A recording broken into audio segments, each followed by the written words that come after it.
So moving on in D&G's 1,000 Plateaus, I want to skip chapter 8, which is called 1874, Three Novellas or What Happened, because I don't think it's going to have a lot of appeal to the audience unless they've read the novellas that are being talked about here by Henry James and F. Scott Fitzgerald and so forth. So I think the appeal is going to be very limited, so I'm just going to skip it and go to the next chapter, which is chapter 9, 1933, Micropolitics and Segmentarity. 1933 is, of course, when the Nazis took power. And the chapter is going to be concerned with the relation between macropolitics and micropolitics, or the two different types of segmentarity. They're going to argue that there are two different types of segmentarity, a primitive micromolecular segmentarity with a broken line versus a molar or macro rigid molar line of segmentarization that comes in with the state apparatus. There'll also be a third line, the line of flight or the quantum flow that's traced by the nomad. So we'll end up with 3 lines total. And they say then that as the chapter opens is that society is always segmented in anything we do, whether it's segmented in a binary way into the classes of bourgeois versus proletariat or man versus woman, or segmented in terms of the projects that we move through in life or the institutions that we move through, from school to army to factory to hospital. Everything in life is, in the time that we're living in, is segmented, and also in primitive societies as well. And they start off by saying then that there are actually 3 different classes of segmentarization: a binary type of segmentarization, man-woman, bourgeois proletariat, or a concentric type of segmentarization in which you have concentric radiuses, concentric circles with radiuses of segmentarization, such as the movement, for example, from my neighborhood to my town to my state to the world, and so forth, proceeding in that concentric manner. Or we have the type of linear segmentation in which we move from one project to the next. We're always proceduralizing and being procedured as we move from project to project in life. So there's always this linear segmentation, institution to institution, and so forth. So then each of these classes, each of these 3 classes of segmentarization then has its own supple versus rigid type. The supple means flexible, it's the molecular type, versus the rigid, which is molar and is the larger aggregate. They tend to identify in these examples the supple with the primitive pre-signifying regime of territorial representation versus the regime of the state apparatus. And so they start with the binary type of segmentarization as it exists in supple form, that is to say in molecular form in the primitive society. Everything is organized in terms of clans and lineages, and the binary relationship between man and woman is determined by these clans and lineages, but the machine itself, the social machine that organizes them, is not itself binary. Whereas in the binary organization in societies with a state apparatus, the machine that organizes a rigid binarization is itself binary and always privileges one of the terms. Man is privileged over woman, or those who have money are privileged over those who don't. The bourgeois is privileged over the proletariat, and so forth. So that's the way those two, the supple and the rigid, work in the 2 differing societies in the binary mode. With regard then to the circular type of segmentarization in the supple mode, as it appears in primitive societies. In primitive societies, the circular mode of segmentarization has to do with the way that the society, the way that power is distributed throughout the society, and the way in which it's surveilled. In the primitive society, there's a kind of shamanic organization in which it's filled with this sort of multiplicitude of black holes, of micro black holes, each one of which is identified, as it were, with the eye of a different animal spirit. So we have all these different totem animals, and the shaman is the one who arborescently connects them to the world tree. The shaman always ascends up this magical world axis that connects the 3 different worlds of the upper world, the mesocosm and the underworld. He is the one who has the privileged ability to ascend and descend up this axis. And so you can already see, as they point out here, that the earliest origins of the arborification of society begin here in the shamanic world tree, to which all these points are connected by him. He connects all the points of all the eyes of all the spirit animals to the world tree. So it's almost as though it were axial, but it's not yet concentric, but is cyclical. Or circular rather. But then when we look at the rigid line of segmentarization in societies of the state apparatus type, this way of surveilling the society, the multiplicitude of animal eyes of the differing black holes are replaced by a macro visage, a macro face, as in the case of the signifying regime and its type of faciality that we discussed yesterday. Has a single face which is all seeing. There's nowhere within the state where you are not seen and observed by the state, hence the atmosphere of paranoia and the signifying regime, which is what this is, societies of the state apparatus.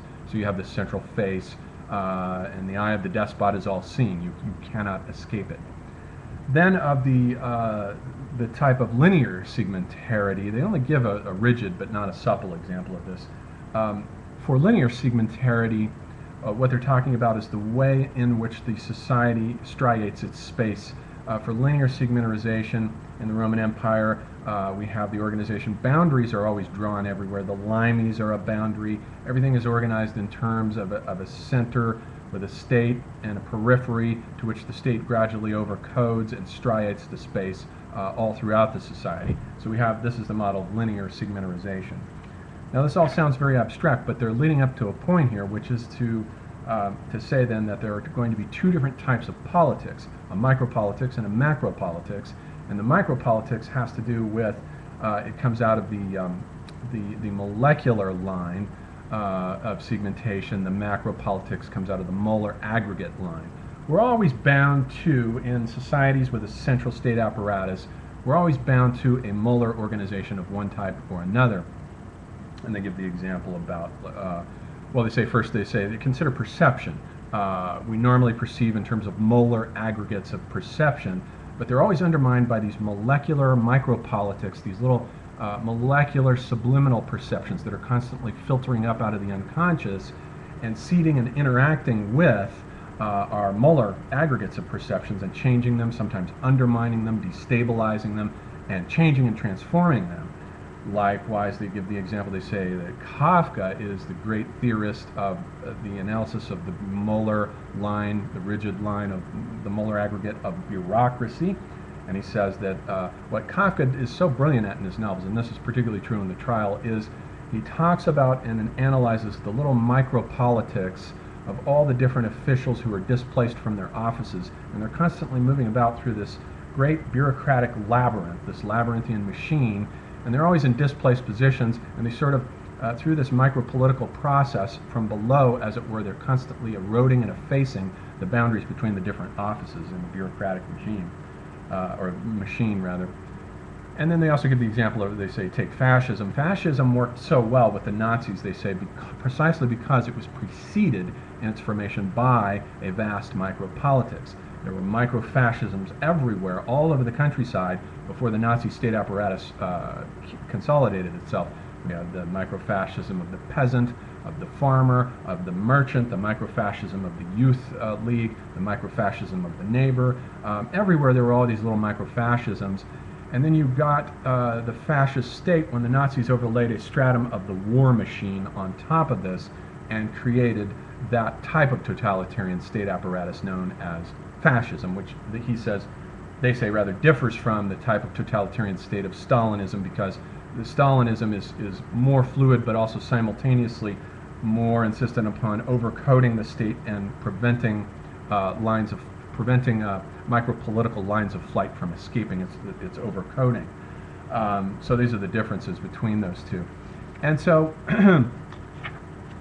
these are the examples that they give in terms of the differences between the molar and the quantum flows. Now then we have then the three different types, and they give the example where we have tribes, empires, and nomads, and they're going to assign these different Another good example of micropolitics, before moving into the tribes, empires, and nomads, another good example that I almost forgot here is how May 68, for example, represented a kind of micropolitics, a kind of creation of a quantum flow. The molecular line, they say, could better be represented as a quantum flow. These little micropolitics that escape the overcoding of the state.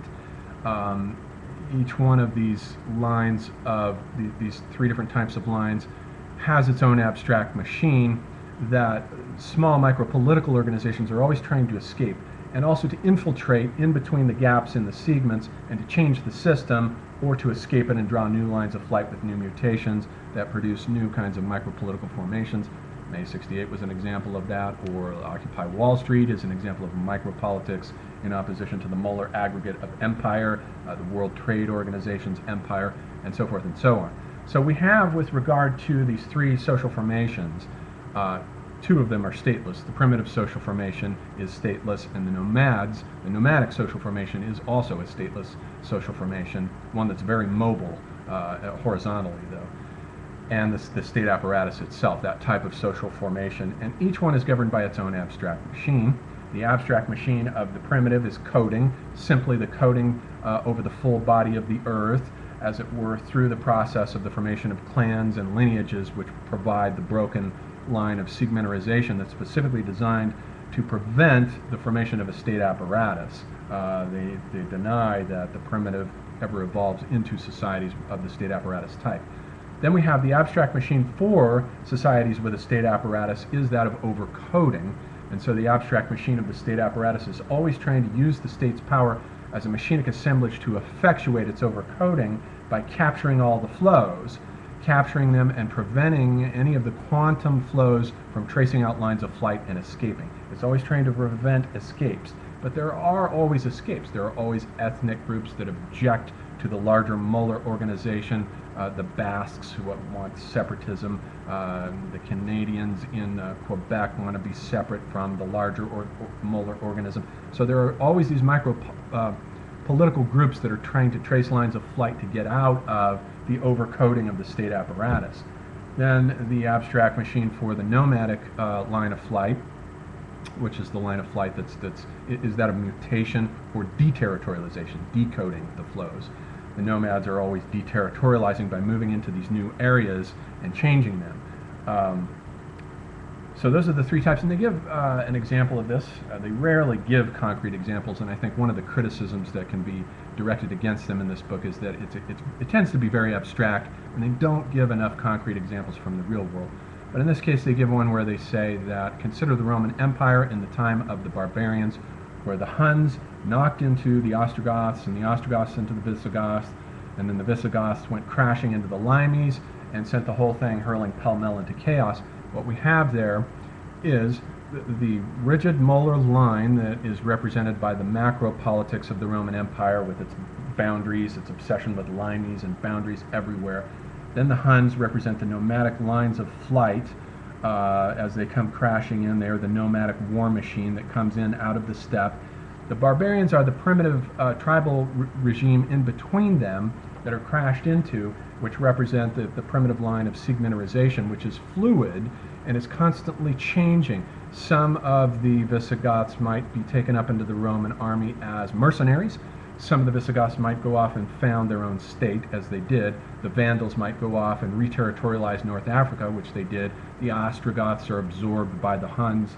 And so there's this constant process where these three lines are very fluid, and they're transforming into each other and changing and interpenetrating and transforming each other. So there's this constant process, especially in these liminal zones of cultural transformation by these differing lines of segmentarity. I think this was one of the things that was missing from Spengler, is this understanding of the fluidity of the lines, especially in the liminal zones surrounding civilizations, where they are most apt to be penetrated by either barbarians or multiple ethnicities that are constantly introducing new sign regimes, new kinds of lines of segmentarization as well into these larger molar aggregates of the high civilizations. So that's the concrete example that they give in this, and then they end by talking about how the Nazi war machine really was. They make a distinction between the war machine and the state apparatus. They're not the same thing. And sometimes the war machine will come in, as the nomads did, from out of the steppe and destroy the state apparatus, or sometimes the state apparatus will appropriate the war machine, take it up, and use it for its own ends and purposes. But they say that the war machine, the primary object of the war machine, is not itself war, actually, but mutation, the process of tracing and generating new lines of flight that have creative transformative effects on the state apparatus into which the war machine becomes taken up and incorporated. But they say that the difference with fascism was that with the Nazis were simply a war machine that replaced the state apparatus, And they quote Paul Virilio to the effect that, where Paul Virilio said that the Nazis were essentially a suicidal war machine, that the the war machine that functioned as a state apparatus for Germany was essentially suicidal because war was its primary object and its only raison d'etre. Once the war had ended, it would have lost its raison d'etre. So it was a no-win situation for them. It was a suicidal war machine that played itself out, and it did become, most of the high officials, a bunch of them committed suicide, and they dragged the whole state down into this